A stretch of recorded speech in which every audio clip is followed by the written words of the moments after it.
Welcome friends, study at the rate Uttarakhand के online platform में आपका स्वागत है। जैसा कि आपको पता है कि आपके लिए उत्तराखंड के सीरीज तथा अन्य सीरीज आगामी एग्ज़ाम के लिए चलाई जा रही है। तो सबसे पहले अर्थव्यवस्था के बाद हमने भौगोलिक परिदृश्य स्टार्ट कर दिया है। तो आज भौगोलिक परिदृश्य का लेक्चर नंबर 2 MCQ के जरिए हम क्वेश्चन को सॉल्व करेंगे। देखिए, इस सीरीज में मेरा उद्देश्य है कि आपको बहुत ज़्यादा टफ क्वेश्चन की तरफ ना लेकर जाया जाए। बस जो प्रीवियस ईयर में जैसे क्वेश्चन कुछ पूछे गए हैं उन्हीं से संभावित प्रश्न बनते हैं। और आपने भी देखा होगा UKPSC का पैटर्न बहुत ज़्यादा डीपली आपको पूछने का नहीं होता। बस एक कॉन्सेप्ट बिल्डिंग पे आपका सारा पेपर डिपेंड रहता है। तो उसी बेस पे ही ये क्वेश्चन तैयार किए गए हैं। तो चलिए पहला क्वेश्चन करते हैं। और ये जो क्वेश्चन है लगभग आज ये 48 क्वेश्चन है। तो इन 48 क्वेश्चन में नहीं भी तो आपका मिनिमम स्कोर 42 to 45 आना चाहिए। तो इसका मतलब आपकी तैयारी बहुत अच्छी है, ठीक है। और अगर 40 तक जो बच्चे ला रहे हैं उनको थोड़ी और मेहनत करने की आवश्यकता है। चलिए स्टार्ट करते हैं क्वेश्चन से। निम्नलिखित में कौन सा युग्म गलत है, ठीक है। तो निम्नलिखित में कौन सा युग्म गलत है, ये ताल की बात करी गई है। डोडी ताल बिल्कुल ठीक है, उत्तरकाशी में है, ठीक है। और देवरिया ताल जो है ये रुद्रप्रयाग में है, ये रुद्रप्रयाग में है। बेनीताल चमोली में बिल्कुल ठीक है। वासुकी ताल रुद्रप्रयाग में भी है और टिहरी में भी ये वासुकी ताल पड़ता है, ठीक है। अगले क्वेश्चन की तरफ बढ़ते हैं। खतलिंग ग्लेशियर कहाँ पर स्थित है। तो जो खतलिंग ग्लेशियर है वो यह टिहरी गढ़वाल में स्थित है, ठीक है। भिलांगना नदी का उद्गम खतलिंग ग्लेशियर से होता है। चलिए अगले क्वेश्चन की तरफ आगे बढ़ते हैं, ठीक है। उत्तराखंड में सबसे लंबा हिमनद कौन सा है। तो उत्तराखंड में सबसे लंबा हिमनद या बड़े हिमनद की बात करें तो गंगोत्री हिमनद हो जाएगा। और गंगोत्री हिमनद को ही उत्तराखंड हाई कोर्ट ने जीवित प्राणी का दर्जा दिया है। नेक्स्ट क्वेश्चन, गोविंद घाट किन नदियों के संगम पर स्थित है, ठीक है। गोविंद घाट जो है ये अलकनंदा और लक्ष्मण गंगा के संगम पर स्थित है। अलकनंदा भागीरथी पर देवप्रयाग स्थित है।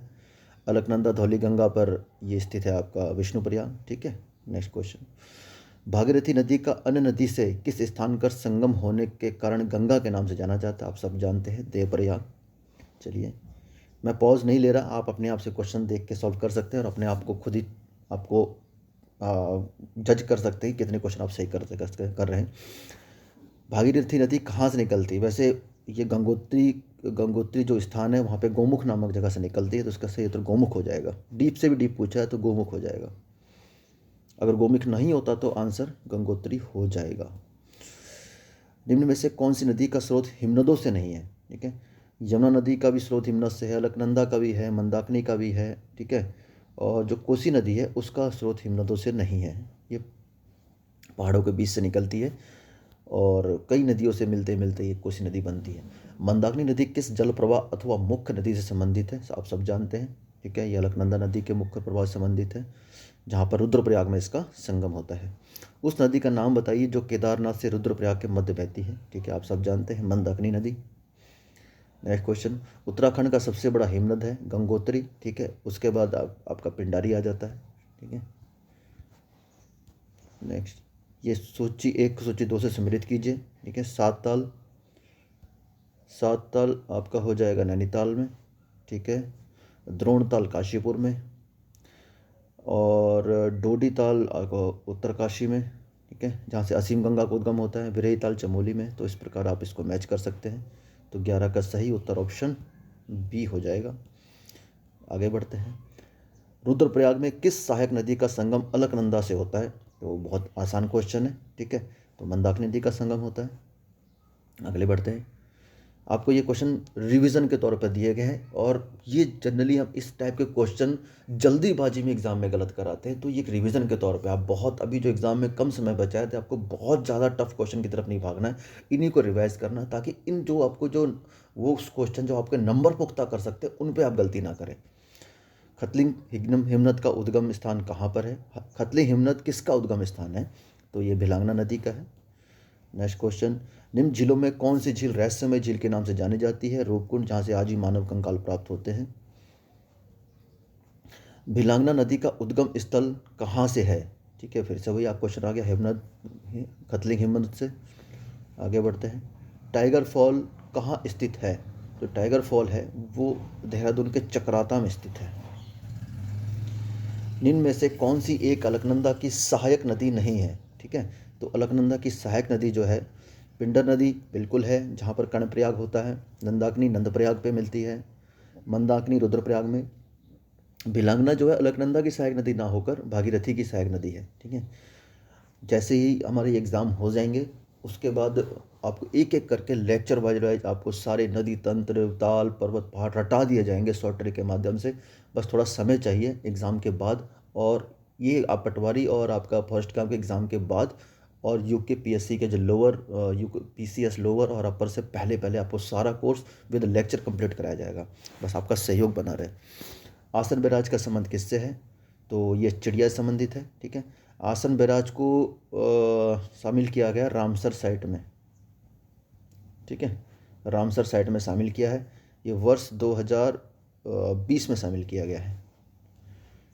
पहली साइट है रामसर साइट हमारी उत्तराखंड की। बाल गंगा किसकी सहायक नदी है? तो बाल गंगा और धर्म गंगा दोनों भिलंगना की सहायक नदियाँ हैं, ठीक है। आगे बढ़ते हैं। राष्ट्रीय अभयारण्य हेतु ऑनलाइन प्रवेश परमिट जारी करने के लिए सिंगल विंडो सिस्टम पथिक किसके द्वारा शुरू किया गया? तो ये गंगोत्री नेशनल पार्क द्वारा शुरू किया गया है, गंगोत्री नेशनल पार्क द्वारा, ठीक है। चलिए आगे बढ़ते हैं नेक्स्ट क्वेश्चन की तरफ। नेक्स्ट क्वेश्चन आपका क्या कहता है? निम्न में से यमुना नदी पर कौन सा बांध निर्मित है? ठीक है, देखिए जो ये कोठार बांध है, कोठार बांध आपका यमुना नदी पर स्थित नहीं है, ये कोसी नदी पर स्थित है, अल्मोड़ा में, ठीक है। कोसी अल्मोड़ा में स्थित है।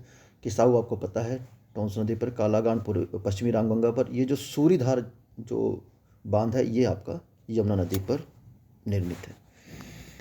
उत्तराखंड उच्च न्यायालय नैनीताल ने निम्न से किस ग्लेशियर को जीवित प्राणी का दर्जा दिया? बिल्कुल जो भी आपको बताया है, गंगोत्री को। आगे बढ़ते हैं। भेकताल व ब्रह्मताल दर्शनीय स्थल कहाँ स्थित हैं? ठीक है, तो भेकताल और ये जो ब्रह्मताल है यह चमोली में स्थित है। वासुकी ताल किसके निकट है? देखिए वासुकी ताल को बताया टिहरी में भी है और आपका ये भी है अपना चमोली में भी है, माफ़ कीजिए रुद्रप्रयाग में। तो ये केदारनाथ के निकट स्थित है अब इस ऑप्शन के अकॉर्डिंग। वैसे टिहरी में जो है उसका रंग लाल रहता है, वासुकी नाग के कारण बताया जाता है, ठीक है। और नीले रंग के कमल के कारण ये प्रसिद्ध है, ठीक है। अलकनंदा व धौली गंगा का संगम स्थल है, तो ये विष्णु प्रयाग होगा, सबसे पहला प्रयाग। उत्तराखंड के सतोपंथ हिमनद से कौन सी नदी निकलती है? तो अलकनंदा नदी निकलती है। उसके बाद निम्न में से कौन सा युग्म गलत है? ठीक है, अगर मैं जरा फास्ट चल रहा हूँ तो आप वीडियो को पॉज कर आराम से देखकर ऑप्शन क्लिक करके फिर आगे बढ़ सकते हैं, ठीक है। निम्न में से कौन सा युग्म गलत है? तो ये ग्लेशियर की बात करिए, कफनी ग्लेशियर बागेश्वर बिल्कुल ठीक है, रालम बिल्कुल ठीक है, और नामिक ग्लेशियर जो है ये आपका पिथौरागढ़ में हो जाएगा। खतलिंग ग्लेशियर टिहरी गढ़वाल से बिल्कुल सही है। चलिए, उत्तराखंड में रिवर राफ्टिंग के लिए प्रसिद्ध नदी कौन सी है? तो गंगा नदी, गंगा नदी प्रसिद्ध नदी है। भिलंगना नदी का उद्गम स्रोत कौन सा है? तो अभी आपको बता ही दिया है, खतलिंग ग्लेशियर। बार बार क्वेश्चन आ रहा है तो इसका मतलब इस क्वेश्चन में इंपॉर्टेंस है, ठीक है। चलिए, किस ताल को गांधी सरोवर के नाम से जाना जाता है? चौराबाड़ी ताल को गांधी सरोवर के नाम से जाना जाता है। आगे बढ़ते हैं। अलकनंदा व मंदाकिनी नदी के संगम पर स्थित है। अलकनंदा व मंदाकिनी नदी के संगम पर कौन सा स्थित है? तो ये रुद्रप्रयाग स्थित है। कर्णप्रयाग पिंडर और अलकनंदा पे, विष्णुप्रयाग पे पिंडर और धौली गंगा और अलकनंदा पे, देवप्रयाग पर भागीरथी और अलकनंदा, सब जानते हैं आप। गौरी गंगा काली नदी से मिलती है, जौलजीबी। आप बाद में इसकी स्कोर ही बताएंगे, 48 क्वेश्चन करने के बाद आपका स्कोर कितना रहा, ठीक है। पिंडर नदी का उद्गम स्थल है पिंडारी ग्लेशियर से। डोडी ताल कहाँ स्थित है? जो देखिए डोडी ताल कहाँ स्थित है? तो डोडी ताल उत्तरकाशी में स्थित है, जहाँ से असीम गंगा का उद्गम होता है। तो ये उत्तराखंड नदी तंत्र से कुछ इंपॉर्टेंट क्वेश्चन, बहुत सिंपल भी क्वेश्चन कह सकते हैं, जिन्होंने पढ़ रखा है और जिनकी तैयारी अच्छी है तो उनके लिए क्वेश्चन सारे के सारे सॉल्व हो जाने चाहिए, उम्मीद ये करते हैं जो आने वाले एग्जाम से पहले पहले, ठीक है। अब आगे बढ़ते हैं कुछ परियोजना और अन्य चीज़ों की तरफ। तो उत्तराखंड राज्य की सबसे बड़ी जल विद्युत परियोजना ये आपको पता है, टिहरी बांध परियोजना, 2400 मेगावाट की, 1000 + 1000 + 400, ठीक है। तो ये टिहरी जल विद्युत परियोजना। समानांतर फसल का उदाहरण है जो एक ही समय पर उगाई जा सकती है। गेहूँ भी सेम समय बोई जाती है, सरसों भी सेम समय बोई जाती है। राज्य में ग्राम्य योजना का संचालन किसके द्वारा किया गया? विश्व बैंक के द्वारा किया गया है। 7 जनपदों को जलागम सुविधा प्रोवाइड कराने के लिए। नेक्स्ट क्वेश्चन, उत्तराखंड में उगाया जाने वाला मंडुआ कोदा का निर्यात अधिकांशतः किस देश को किया जाता है? तो ये किया जाता है जापान को। उत्तराखंड में प्रथम डेयरी संघ स्थापित कहाँ किया गया? तो ये 1949 में हल्द्वानी में स्थापित किया गया। निम्न में से कौन उत्तराखंड की प्रमुख नकदी फसल है? तो नकदी फसल जो बेसिकली हरिद्वार और उधम सिंह नगर के क्षेत्र में उगाई जाती है, तो गन्ना को नकदी फसल कहा जाता है। ठीक है, नकदी फसल वो फसल होती है जिनका हम लोग डायरेक्ट इस्तेमाल नहीं कर सकते। जैसे गन्ना वैसे तो आप खेत में एक आध खाने के लिए इस्तेमाल कर सकते हैं, बट उसको ज़्यादा जैसे क्वांटिटी में कुछ उसका यूज़ है, उससे या तो किसी आपको कोल्हू वाले जहाँ पे गुड़ बनता है वहाँ देना पड़ेगा, बेचना पड़ेगा, या फिर आपको गन्ना सेंटर में जाके बेचना पड़ेगा, जहाँ पे फैक्ट्री में बेचना पड़ेगा, तो वो प्रॉपर यूज़ है। इसी प्रकार जो तंबाकू है, उसका तंबाकू का आप डायरेक्ट यूज़ नहीं कर सकते। मतलब एक आध तो अलग मैटर हो गया, खुद के लिए थोड़ा बहुत अलग होता है, लेकिन एक प्रॉपर तंबाकू क्या यूज़ करेंगे, तो फिर वो आपका बेचना ही पड़ेगा। इसलिए लेकिन गेहूँ, फल, सब्जियां आप इनका यूज़ कर सकते हैं अपने लिए उगाकर। मतलब आप मान लीजिए थोड़ा सा आपके एरिया है तो वहाँ पर अपने लिए उगा कर आप यूज़ कर सकते हैं। गन्ना आप अपने लिए उगा कर थोड़े क्षेत्र में उसका यूज़ नहीं कर सकते, उसको आपको बेचना ही पड़ेगा, चाहे थोड़ा उगाइए चाहे ज़्यादा उगाइए। इसी प्रकार तंबाकू, अब तंबाकू को थोड़ा उसको उगा के अपने लिए यूज़ नहीं कर सकते, उसको बाहर बेचना ही पड़ेगा। हाँ, बहुत ज़्यादा तंबाकू वाले पियक्कड़ ना हो तो फिर भी उसकी बात कर रहा हूँ मैं। ठीक है, चलिए आगे बढ़ते हैं। जीबी पंत कृषि विश्वविद्यालय का गोविंद पंत की याद में नामकरण कब किया गया? मतलब पंत जो कृषि प्रौद्योगिकी विश्वविद्यालय है, इसका जीबी पंत नामकरण कब किया गया? तो ये किया गया 1972 में किया गया, बट जो इसकी स्थापना हुई थी वो ज़्यादा पूछा जाता है 1960 में। ठीक है, द्वितीय पंचवर्षीय योजना के समय। उत्तराखंड में गाय गंगा महिला डेयरी योजना किसके द्वारा शुरू की? ये हरीश रावत द्वारा की गई। ये उस समय 2015 का क्वेश्चन था। उत्तराखंड में मोटे अनाज निम्नलिखित फसल समूह में किससे संबंधित है? तो देखिए इसमें जो है मोटा अनाज वाला जो बात करें तो मक्का, ज्वार, बाजरा, ये आपका इस समूह से संबंधित है। नेक्स्ट क्वेश्चन, टिहरी बांध का निर्माण किन नदियों के संगम पर हुआ? जैसे आप सब जानते हैं। ठीक है, भागीरथी, भिलंगना, भागीरथी, अलकनंदा, अलकनंदा, पिंडर, यमुना एवं टोंस। तो इसका सही उत्तर हो जाएगा भागीरथी एवं भिलंगना। ठीक है, भिलंगना तो क्या है, भिलंगना नदी जो है गणेश प्रयाग के पास आके मिलती है, जिसका भी डूब चुका है गणेश प्रयाग।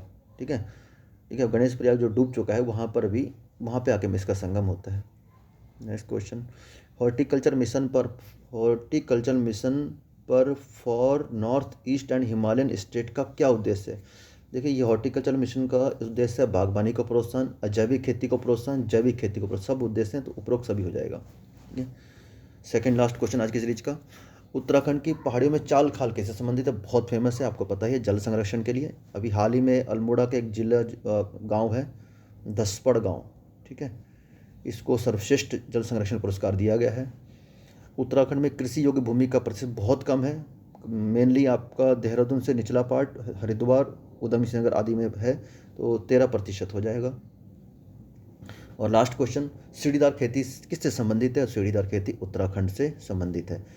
तो ये थे लगभग आपके 48 क्वेश्चन जी। 14 क्वेश्चन ये और 34, हाँ ठीक है, ये 48 क्वेश्चन है। तो इन 48 क्वेश्चन में आपके कितने नंबर आ रहे हैं आप प्लीज़ बताइएगा। ठीक है, 48 में से आपके कितने नंबर आ रहे हैं? अगर यहाँ पर आपके जो नंबर हैं वो 40 से 45 के बीच में, मतलब आपको 45 तो मिनिमम आने चाहिए। ठीक है, इसमें बीच में रहते हैं तो आपका तैयारी मतलब ठीक है, we are in very good position to attempt the exam. तो ठीक है, बने रहिए स्टडी एट उत्तराखंड के साथ। उम्मीद है ये जो सारी सीरीज हमारे द्वारा चलाई जा रही है आपको लाभ पहुँचा रही होगी। तो चलेंगे सिलेक्शन तक साथ में, और आपके आगामी एग्ज़ाम के लिए बहुत बहुत शुभकामनाएं। मिलते हैं अगली क्लास में, तब तक के लिए जय हिंद।